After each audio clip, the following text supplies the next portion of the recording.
ఎట్టకేలకు శ్రీవారి లడ్డూలో కల్తీ నెయ్యికి సంబంధించి ఫస్ట్ ఛార్జ్ షీట్ అయితే నమోదైంది.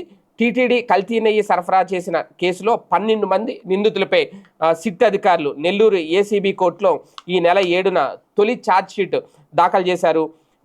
విశ్వసనీయ సమాచారం మేరకు కల్తీ నెయ్యి సరఫరాకు సంబంధించి దర్యాప్తు చేపట్టినట్టు సిట్ తొలుత 4గురిని, ఆపై మరో 2ని కలిసి ఇప్పటి వరకు మొత్తం 6గురిని అరెస్ట్ చేసింది. తాజాగా నెల్లూరు ఏసీబీ కోర్టులో వీరిపై తొలి ఛార్జ్షీట్ దాఖలు చేసినట్లు తెలుస్తోంది. వీరిలో ఇప్పటికే అరెస్ట్ అయిన 6గురు మినహా మరో 6గురు ఎవరనేది అయితే తెలియరాలేదు.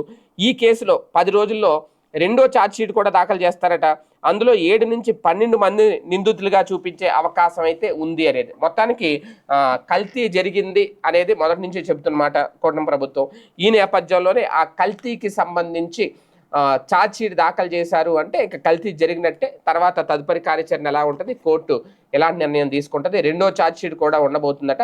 అందులో ఎంతమంది పేర్లు చేరుస్తారు అనేది కూడా